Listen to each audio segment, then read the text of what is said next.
من الشيطان اللعين الرجيم. بسم الله الرحمن الرحيم. الحمد لله الذي هدانا لدينه الذي ارتضاه وسبيله الذي اصطفاه ونصرنا لما يعجب الزلفة لديه والوصول إليه فأمرنا لأداء فرض الجمعات وما أوجب علينا فيها من الطاعات وقسمه لأهلها من العطاء في يوم الجزاء إنه هو العزيز الحكيم.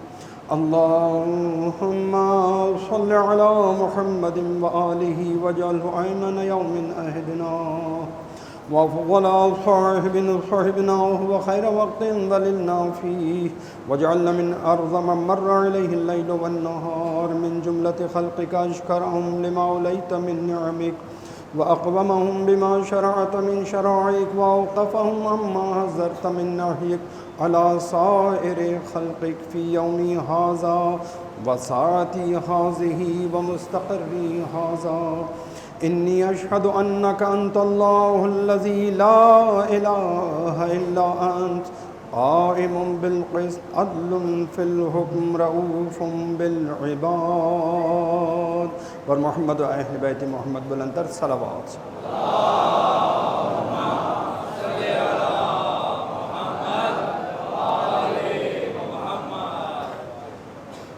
برائے صحت و سلامتی کل عاشقان امامت ولایت محبان اہل بیت تمام علماء امامیہ تمام مراج کرام و مقام معظم رہبری اجمعاً بآواز بلند صلوات.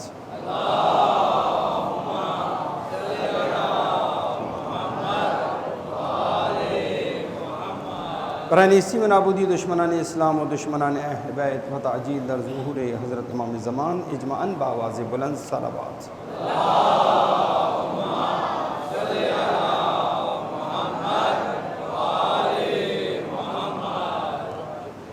السلام علیکم ورحمۃ اللہ وبرکاتہ. خدا انشاءاللہ ہماری آج کی قلیل عبادات کو اپنی بارگاہ میں قبول فرمائے. ہمیں حضرت معصومین علیہ السلام کی سچے پیروکاروں میں اور ان کی شفاعت پانے والے مقرر دیں انشاءاللہ. باردیگر نثار وجود پاک و مطہر محمد و آل محمد حسن اسیران کربلا اجمعاً بآواز بلند صلوات.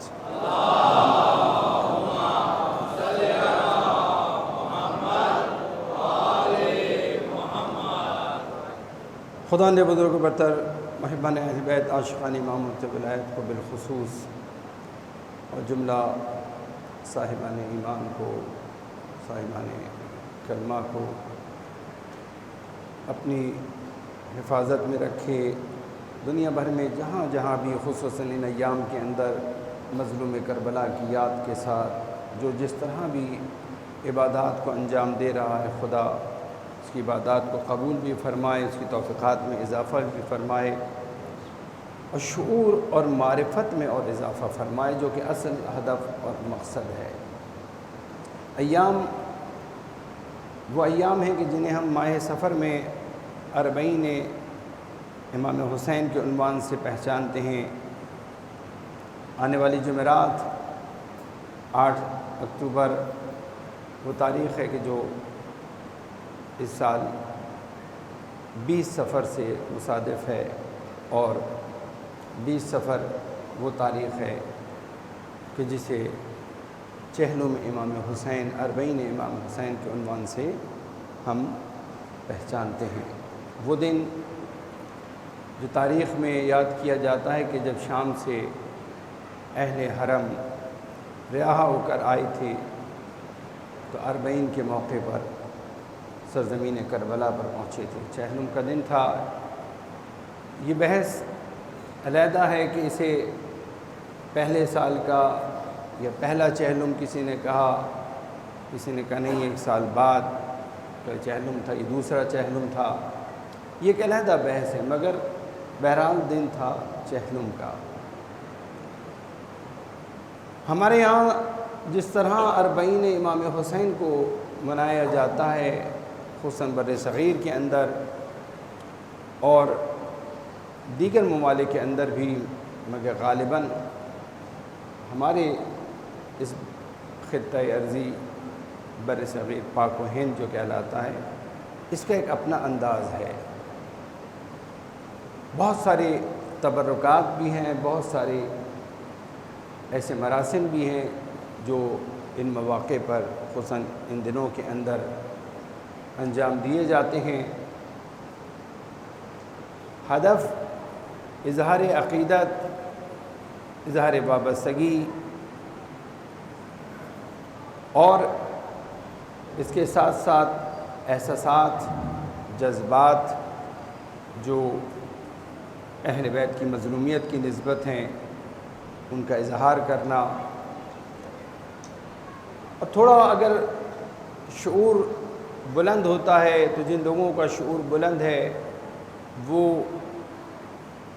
ان دنوں کے اندر نہ صرف یہ کہ اپنے احساسات، جذبات اور عقیدت کا اظہار کرتے ہیں بلکہ وہ کربلا کی جانب توجہ کرتے ہیں، مظلوم کربلا کی مظلومیت کی جانب توجہ کرتے ہیں۔ حضرت کے اس قیام کا ہدف اور مقصد کیا تھا اسے سمجھنے کی کوشش کرتے ہیں،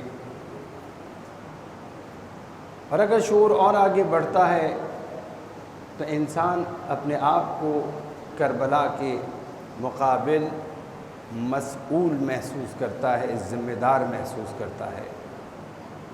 صدیاں گزر جانے کے بعد بھی وہ کربلا کی نسبت اپنے اندر ایک احساس ذمہ داری محسوس کرتا ہے۔ البتہ میں عرض کر چکا، شعور کی بلندی شرط ہے۔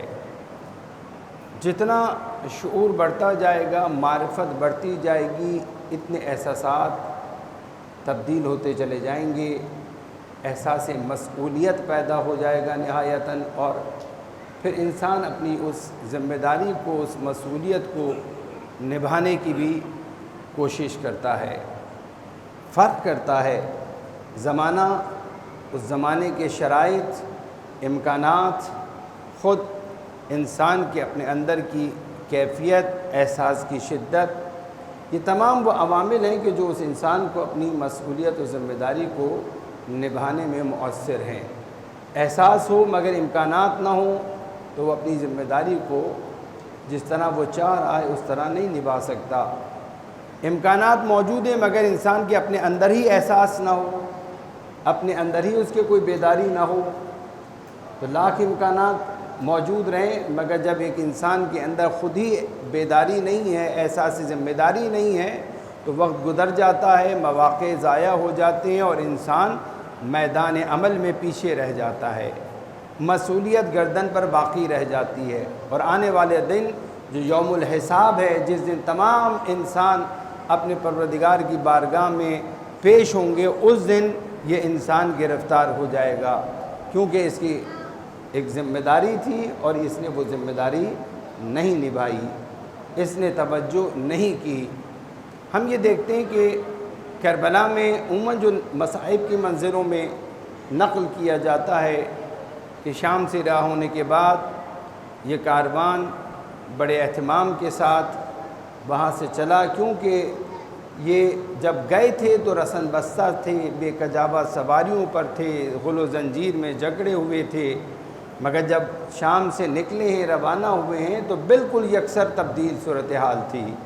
اب ایسا نہیں تھا، اب کوئی رش نہیں تھا، بلکہ شریف ترین بہترین سپاہیوں کو منتخب کر کے ان کو ساتھ روانہ کیا گیا تھا۔ تمام تبرکات واپس لے لیے تھے مولا سید سجاد نے شہزادی زینب کے مطالبے پر، اور اس کے بعد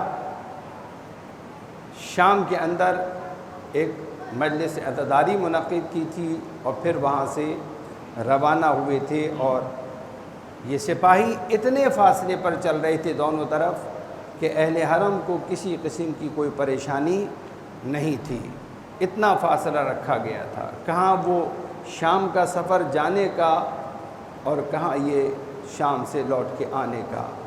مگر اس کے باوجود بھی یہ قافلہ جب دو راہا آیا نقل کرتے ہیں تو مولا سید سجاد نے آ کے جناب زینب سلام اللہ علیہ سے پوچھا کہ پھوپھی اماں دو راہا آ گیا، کس راستے پر چلے؟ کہا بیٹا کیسا دو راہا؟ کا ایک راستہ مدینے کو جاتا ہے اور ایک راستہ کربلا کو جاتا ہے۔ تو شہزادی نے کہا کہ بیٹا سید سجاد کربلا کے راستے پر چلو، کربلا کے راستے پر چلو۔ ارادتاً کربلا کے راستے کو منتخب کیا، جو کہ بڑا سخت راستہ تھا، جو کہ صحرا کا راستہ تھا۔ اب یہاں سے ایک اہم نقطہ جو آپ کی خدمت میں عرض کرنا چاہوں گا وہ یہ کہ شہزادی زینب کا یہ انتخاب کوئی احساساتی نہیں تھا، یہ انتخاب شہزادی زینب کا جذباتی نہیں تھا۔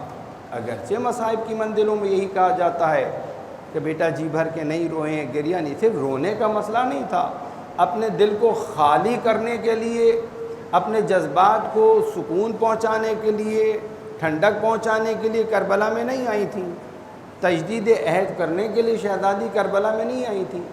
یہ چہلم کے موقع پر کربلا کے میدان میں ان اسرا کا تشریف لانا یہ کوئی حادثاتی نہیں تھا، یہ اتفاقی نہیں تھا، یہ تشریف لانا خاندان عصمت و طہارت کا بالارادہ تھا اور باہدف تھا۔ در حقیقت کربلا میں 40 کے موقع پر ان ہستیوں کا آنا یہ قیام امام حسین کا تسلسل تھا۔ شہزادی زینب رسالت رکھتی ہیں، ایک ذمہ داری رکھتی ہیں، اپنے بھائی سے وعدہ کیا ہے، پورا نظام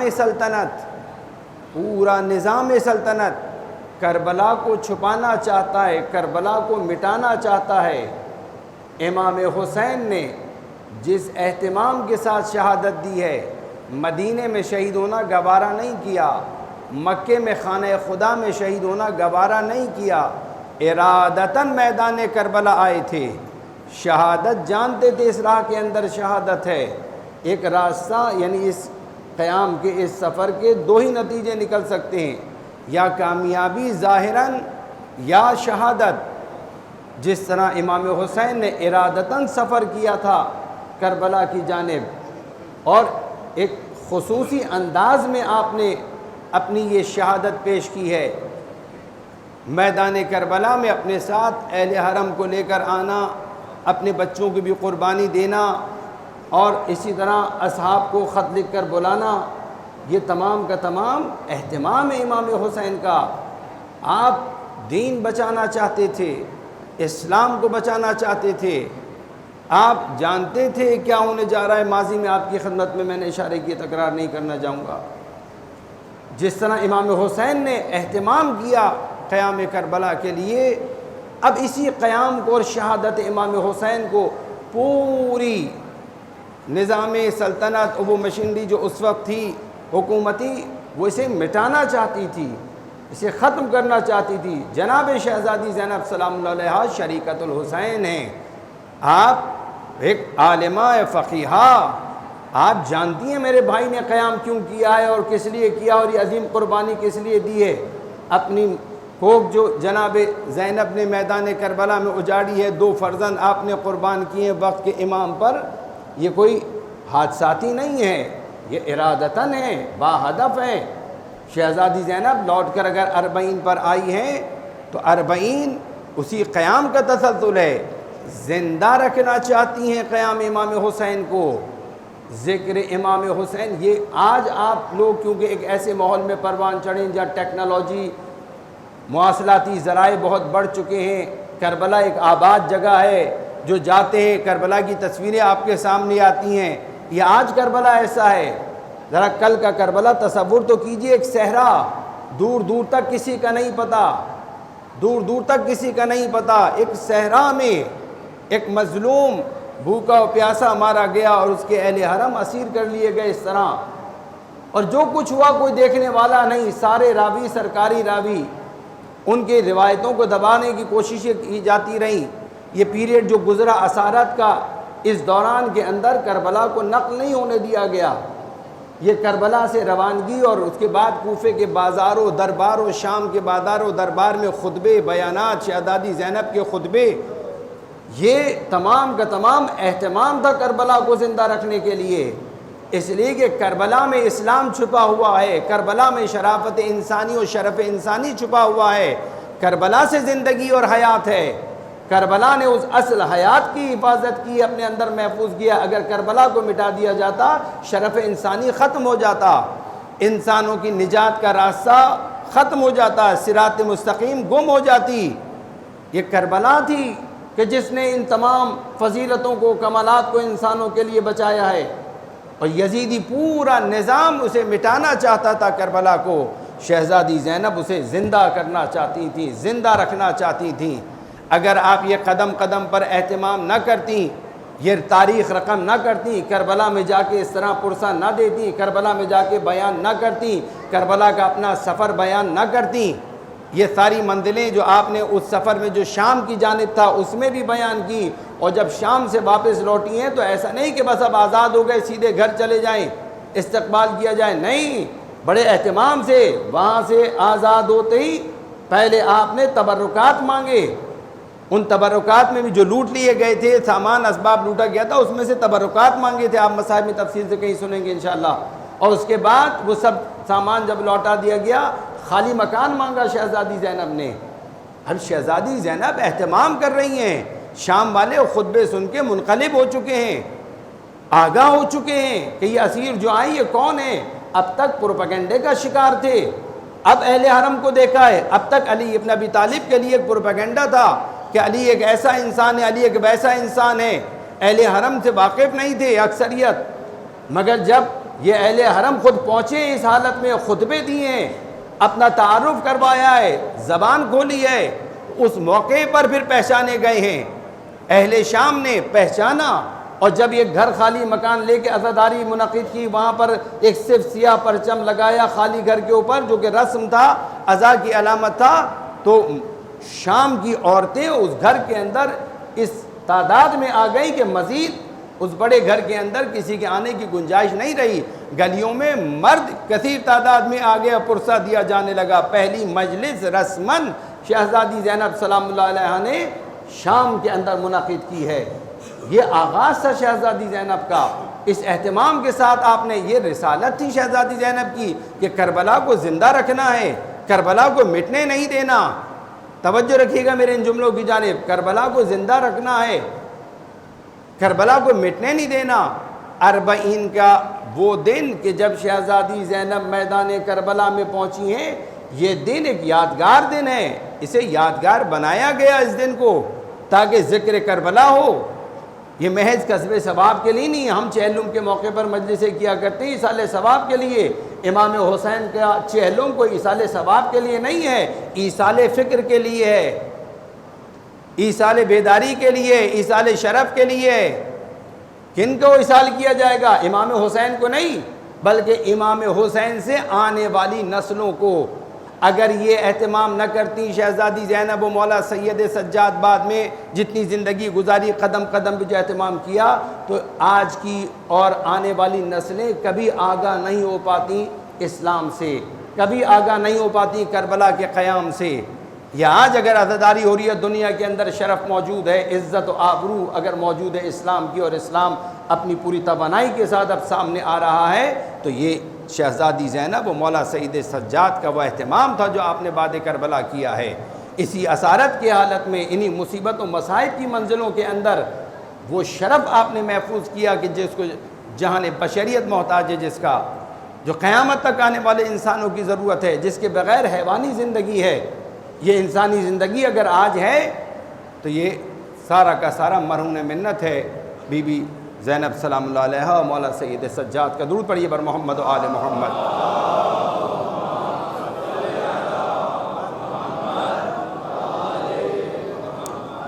یہ تدبیر الہی تھی۔ شہزادی زینب سلام اللہ علیہا مولا سید سجاد کے ساتھ 2 سال بعد کربلا تقریباً آپ زیادہ عرصہ زندہ نہیں رہ سکیں، اور آپ مظلومانہ ان ایام کو گزار کے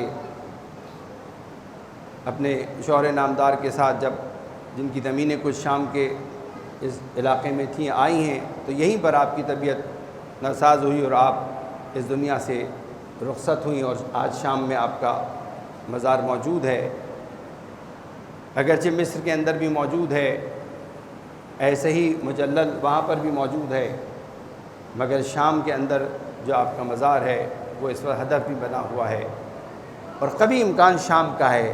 میرا ایک اپنا تجزیہ ہے کہ امام عصر جب تشریف لائیں گے اور آپ کے ظہور کے بعد آپ حکومت قائم کریں گے تو آپ ایک نہیں 2 کیپٹل بنائیں گے، 2 آپ پائے تخت بنائیں گے، جیسا کہ میں نے اگر یاد ہے آپ کو تو میں نے اشارہ کیا تھا آپ کی خدمت میں، ایک کوفہ اور دوسرا یہی دمشق، اسے آپ پائے تخت بنائیں گے۔ امام کا انتخاب کرنا اس دمشق کو پائے تخت کے لیے یہ قوی رجحان پیدا کرتا ہے اس بات کی جانب کہ بی بی زینب سلام اللہ علیہا کا جو روضہ ہے حقیقی آپ کا، وہ شاید یہی شام کے اندر جو موجود ہے یہی روضہ ہے۔ اور یہ جس طرح زندگی بانٹ رہا ہے، جس طرح زندگی دے رہا ہے، یہ حیات جس طرح تقسیم ہو رہی ہے، اس سے ہماری قوتیں گھبرائی ہوئی ہیں، کربلا سے گھبرائی ہوئی ہیں، شام سے گھبرائی ہوئی ہیں، یعنی ان مقدس مقامات سے گھبرائی ہوئی، ان آثار کو مٹانے کے در پہ ہیں، اور پروردگار انشاءاللہ ان ظالموں کو ان کے مذموم عزائم میں ذلیل و خوار فرمائے گا۔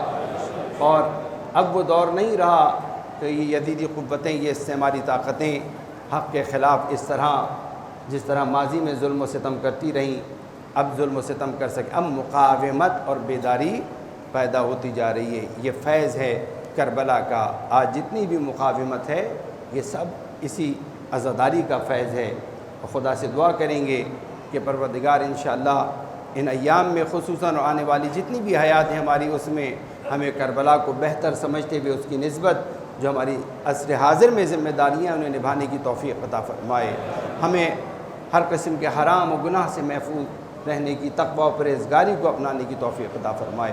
اعوذ باللہ من الشیطان اللعین الرجیم، بسم اللہ الرحمن الرحیم، والعصر ان الانسان لفی خسر الا الذین آمنوا وعملوا الصالحات وتواصوا بالحق وتواصوا بالصبر۔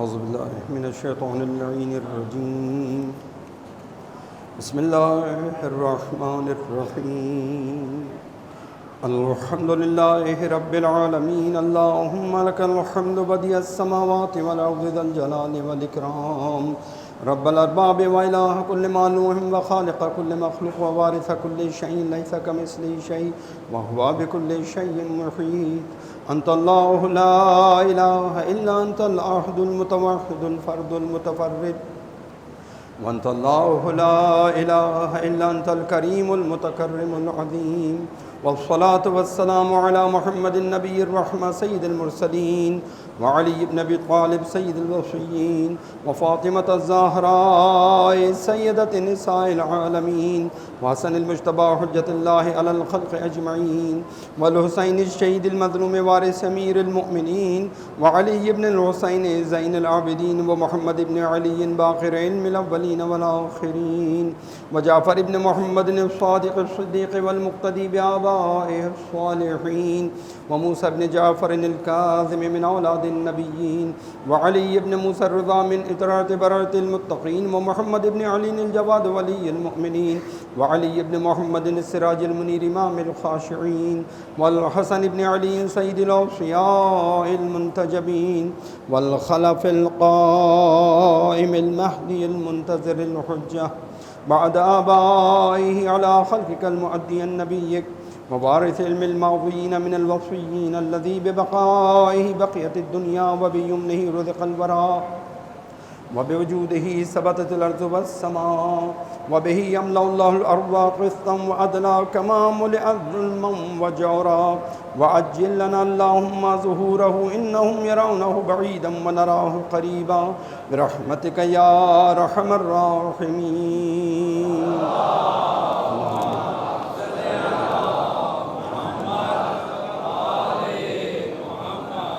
خدا انشاءاللہ محبان اہل بیت عاشقان امامت ولایت عزاداران مظلوم کربلا کی جان و مال و عزت و آبرو کی حفاظت فرمائے، دشمنان اسلام دشمنان بشریت کو ذلیل و خوار و نیست و نابود فرمائے۔ زن محترم، بہت سارے احکامات و مسائل ایسے ہیں کہ جن سے آگاہی و آشنائی ضروری ہے۔ ابھی ایک مسئلہ کیونکہ یہ سامنے میرے موجود ہے، دیا گیا ہے کہ اس مسئلے پر وضاحت کر دی جائے، اور آپ میں سے کچھ مومنین یقیناً اس حوالے سے جو ہے وہ مبتلا ہوں گے یا مشوش ہوں گے کہ کیا کرنا چاہیے۔ اولاً تو جو اللہ نے رزق عطا کیا ہے، جو اللہ نے مال عطا کیا ہے، وہ مال اور وہ رزق جو ہے اس کے ہم مالک نہیں ہیں، اللہ ہی کا مال ہے۔ اللہ نے ہمیں دیا ہے مصرف کرنے کے لیے، اس کی مرضی کے مطابق ہی ہم کو اس مال کو خرچ کرنا ہے، اور ایسا نہیں کہ اس نے یہ سارا مال ہمیں جو دیا ہے یہ ہمارے لیے دیا ہے۔ اس نے احکامات دیے ہیں کہ 1 سال کے خرچ نکالنے کے بعد، 1 سال کے بعد تمہارے اس مال میں سے اگر کچھ بچتا ہے تو وہ جو بچتا ہے اس کا 5واں حصہ تمہارا نہیں ہے، تمہارا نہیں ہے۔ وہ 5واں حصہ جو تمہاری بچت کا ہے، اس کا آدھا وقت کے امام کی امانت ہے جو تمہیں ان تک پہنچانی ہے، ان کے زمانے غیبت میں اپنے مرجع تقلید حاکم شرع تک پہنچانی ہے، اور آدھا جو ہے وہ سہم سادات ہے۔ سادات ایسی سادات کہ جو خستہ حال ہے، پریشان حال ہے، جس کے پاس امور ضروریہ کے لیے نہیں ہے، ان سادات کی اس آدھے مال سے جو ہے وہ مدد کرنی ہے۔ نہیں کہہ رہا میں آپ سے، یہ تصور نکال دے کوئی، اگر سہم سادات دیتا ہے تو کیا سمجھتا ہے سادات کی مدد کی ہے؟ سادات کی مدد اپنے مال سے کرنی ہے۔ وہ جو 4 حصے بچ گیا، 5واں حصہ جو نکلا ہے، اس کا نصف حق کے سادات ہے، ان کا حق ہے، ہماری جیب میں پڑا ہوا ہے، اگر رہ گیا تو گردن گرفتار ہے، روز محشر حساب دینا ہوگا۔ اس پر واجب نہیں ہے کہ وہ آ کر مانگے کہ میں سید ہوں، پریشان حال ہوں، مجھے دے دو، تصدیق کرا کے لائے۔ ہم پر واجب ہے کہ ہم خود جستجو کر کے، اگر ہمارے اطراف میں کوئی سادات ایسی موجود ہے تو ہم اس تک پہنچائیں۔ ضروری بھی نہیں اسے بتانا کہ یہ پیسے کس حوالے سے ہیں، کس نوعیت کے ہیں۔ توجہ فرمائی، یہ ہماری گردن پر ہے۔ لہٰذا یہ اولاً مسئلہ کلیئر ہو گیا۔ اگر یہ خمس جن پر واجب ہے وہ سب اگر نکالتے اور صحیح ہاتھوں میں پہنچ کر صحیح مصرف ہوتے تو کوئی ایک فرد بھی ہمارے یہاں فقر کی لکیر تک نہیں پہنچ پاتا، پریشان حال نہیں رہ پاتا، کسی کو مختلف اداروں کے پاس جا کر اپلیکیشنز و فارم جمع کرانے کی ضرورت نہ پڑتی۔ قدرت نے خود اہتمام کیا ہے، یہ دین ہمارا کامل ہے، اس کامل دین کے اندر پورا اہتمام کیا گیا ہے، مگر ہم اس دین پر عمل نہیں کرتے۔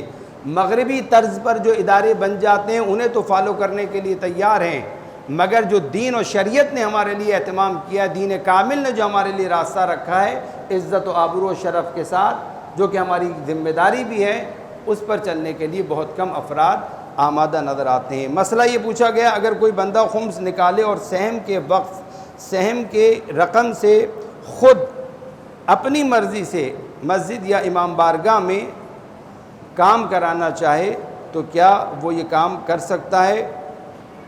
در حقیقت اولاً اگر وہ خمس نکالتا ہے تو سہم سادات تو معلوم ہے کہ نہیں خرچ ہو سکتا، وہ تو سادات کا حصہ ہے۔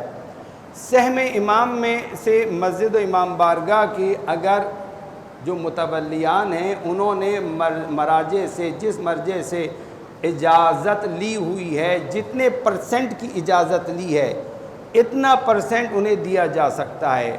مثلا 33% کی اجازت ہے، جی جناب یہ 33% انہیں دیا جائے گا، اور اس کی رسید لازم ہے لینا۔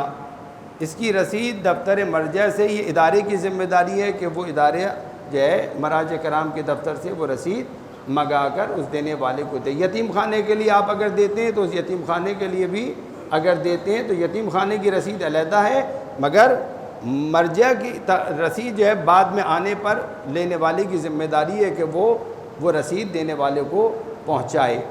خود مصرف کر سکتے ہیں یا نہیں؟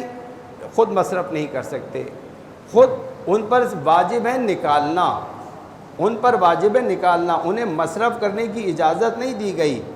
مصرف کرنے کی اجازت ملی ہے اس ادارے کو، مسجد یا امام بارگاہ کا جو ٹرسٹ کہلاتا ہے آج، یا اس کے جو متولیان ہیں، انہیں اجازت دی گئی ہے کہ آپ اس مسجد کے اندر جو ہے اتنا % سہم امام، نصف سہم امام یا 1/3 سہم امام جو ہے وہ استعمال کر سکتے ہیں۔ تو جتنے کی ان کو اجازت ہے اتنا انہیں دیا جائے گا، بقیہ مرجع تک جانا ہے۔ اب یا تو کسی عالم دین کی اگر سرپرستی ہے تو اسے دیا جائے گا، وہ رسید وہاں سے پورے کی منگا کر دے گا، اور مسجد امام بارگاہ میں جتنی انہیں اجازت ہے اتنا وہ یہاں پہ صرف کرے گا۔ طریقہ کار یہ ہوتا ہے کہ وہ جب بھیجتے ہیں تو 1/3 اس میں سے رکھ کر یا نصف رکھ کر بھیجتے ہیں، ساتھ میں اس اجازت نامے کی کاپی لگا دیتے ہیں کہ وہاں پہ دفتر میں یہ معلوم ہو کہ جناب یہ اجازت نامہ آپ کا ہے، اس اجازت نامے کی بنیاد پہ آدھا ہم نے یہاں استعمال کر لیا ہے اور آدھا آپ کے پاس بھیج رہے ہیں، رسید پورے کی آئے گی وہاں سے، کیونکہ انہوں نے اجازت دی ہے۔ توجہ فرمائیں، ایک نظام بنا ہوا ہے، لہذا خود کوئی کام نہیں کروا سکتا۔ اپنی مرضی اس وقت ہوگی اس کی کہ جب وہ اپنے پیسے سے جو 1/5 نکال کر، 5واں حصہ خمس کا نکال کے 4 حصے جو بچت کے اس کے بعد بچے ہیں ان میں سے جتنا چاہے وہ مسجد امام بارگاہ میں لگائے، انتظامیہ سے پوچھ کر کسی بھی ایک شعبے کے اندر خرچ کر سکتا ہے۔ جناب یہ وضو خانہ میں بنوا دیتا ہوں، جناب چپلوں کے سٹینڈ میں بنوا دیتا ہوں، جناب یہ پنکھے نئے میں لگوا دیتا ہوں، ٹھیک ہے۔ اگر انتظامیہ کہتی ہے ٹھیک ہے آپ لگوا دیں، کوئی مسئلہ نہیں، تو وہ اپنے پیسوں سے اگر لگواتا ہے، خود خرید کے لاتا ہے، الیکٹریشین بھی لے آتا ہے اور لگوا بھی دیتا ہے، تو کوئی حرج نہیں اگر انتظامیہ اس پہ راضی ہے۔ مگر یہ چاہے کہ خمس کے پیسے جو نکال رہا ہوں میں اپنی مرضی سے خرچ کرواؤں، اس کی اس کو اجازت نہیں ہے۔ اس پر واجب ہے کہ وہ نکالے اور معتبر ہاتھوں کے اندر دے دے کہ جہاں سے مرجع تخلیق تک پہنچ جائے یا مجاد ہاتھ میں پہنچ جائے۔ درود پڑھی بر محمد و آل محمد۔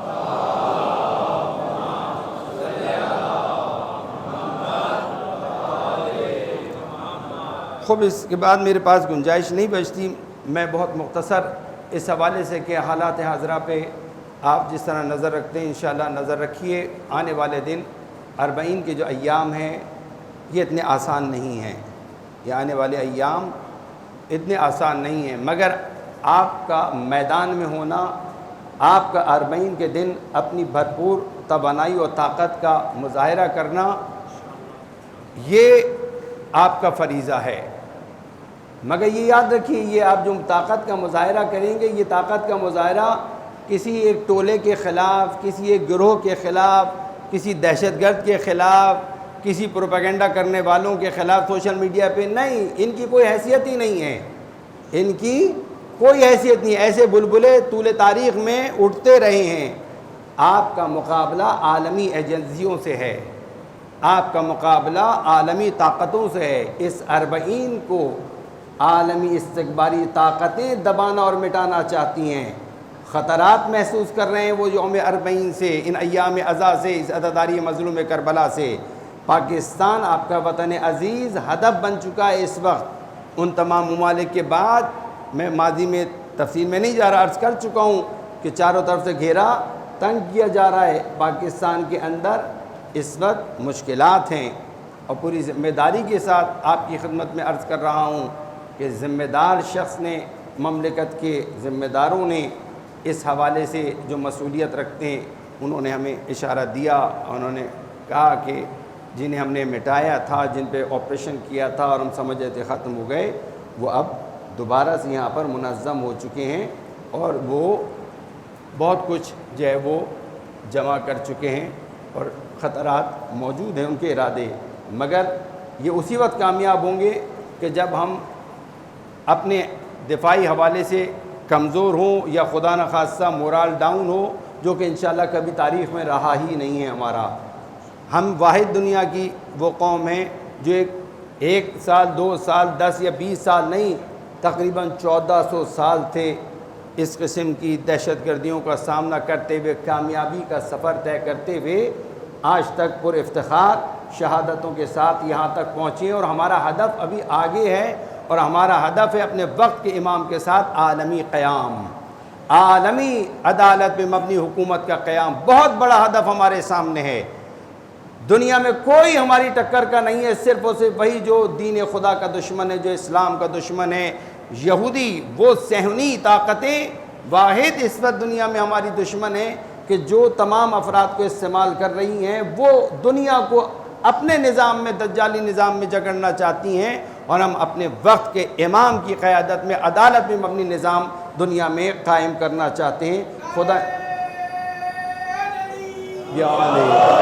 اور امید رکھتے ہیں کہ انشاءاللہ پروردگار لطف فرمائے اور ہمیں وہ دن دکھائے کہ جب ہمارے وقت کا امام ظہور فرمائے اور ہم ان کی قیادت میں عالمی سطح پر ایک عدالت میں مبنی حکومت قائم دیکھیں، ظالموں ستمگروں سے نجات ملے۔ مگر عزیزان محترم، یہ سب کا سب تقوی اور پرہیزگاری کے ساتھ ہوگا، یہ گناہوں کے ساتھ نہیں ہوگا۔ گناہ اور دور کر دیں گے۔ امام کے ماننے والے متقی ہوا کرتے ہیں، امام کے ماننے والے شریف النفس ہوا کرتے ہیں، امام کے ماننے والوں کے دلوں میں دنیا کی محبت غالب نہیں ہوا کرتی، امام کے ماننے والے حق اور سچ کو ہمیشہ سربلند کرنا چاہتے ہیں، اسلام کی سرفرازی چاہتے ہیں۔ اور مجھے امید ہے انشاءاللہ کہ پروردگار کا لطف ہم سب کے شامل حال ہے، اور انشاءاللہ اسی طرح رہے گا۔ خدا انشاءاللہ عزاداران مظلوم کربلا کو ان ایام کے اندر اور جذبہ اور شوق شعور کے ساتھ عطا فرمائے، ذکاوت کے ساتھ عطا فرمائے، شجاعت کے ساتھ عطا فرمائے انشاءاللہ۔ اربعین کی واک کے حوالے سے یہ ایک مسئلہ سوشل میڈیا پہ چل رہا ہے، آخری جملہ اس حوالے سے عرض کر دوں۔ عزیزان محترم، جس طرح ہمیشہ اپنے گھروں سے آتے رہیں اسی طرح آئیے۔ جو اصل آپ کے لیے ہدف ہے وہ ہے نشر پارک سے، کراچی والوں کے لیے نشر پارک سے حسینیہ ایرانیان تک جانا۔ یہ جو بہت سے لوگ دانستہ یا نادانستہ نادانی میں بات کر رہے ہیں کہ یہاں سے اور وہاں سے اور وہاں سے اتنے سال سے ہو رہا ہے، ٹھیک ہو رہا ہے، مگر ہوتا کیا ہے نتیجہ؟ کیونکہ روٹین میں عادی نہیں ہے پیدل چلنے کے، روٹین میں واک کرنے کے عادی نہیں ہے۔ اب جب آپ اتنا ایک طویل ان کو لے کر آئیں گے تو نشر پارک پہنچنے کے بعد، ٹھہرنے کے بعد مزید آگے قدم بڑھانے کا اور ایرانین تک جانے کا ان کے اندر حوصلہ باقی نہیں رہے گا۔ اس کا اثر آپ کے جلوس پہ پڑے گا۔ جو دنیا کوریج کرے گی وہ آپ کے جلوس کو کوریج کرے گی، اور یہی کہے گی اس سال جلوس کے اندر بہت کم عزادار تھے۔ توجہ کی آپ نے؟ یہ نہ ہونے پائے، لہذا آئیے جس طرح آتے ہیں، اور انشاءاللہ جلوس میں بھرپور شرکت رہے آپ کی نشر پارک سے لے کے ایرانیان تک۔ خدا انشاءاللہ ہمیں تقوی و پرہیزگاری کو اپنا شیوا بنانے کی توفیق عطا فرمائے، بیماروں کو شفاء کامل عطا فرمائے، زخمیوں کو صحت کاملہ عطا فرمائے، اسیروں کو جلد از جلد رہائی عطا فرمائے، لاپتہ گم شدہ اغوا شدہ افراد کو خیر و سلامتی کے ساتھ ان کی منزلوں تک پہنچائے، مولا امام زمانہ کے ظہور میں تعجیل فرمائے۔ اعوذ باللہ من الشیطان اللعین الرجیم، بسم اللہ الرحمن الرحیم، انا اعطیناک الکوثر فصل لربک وانحر، ان شانئک هو الابتر۔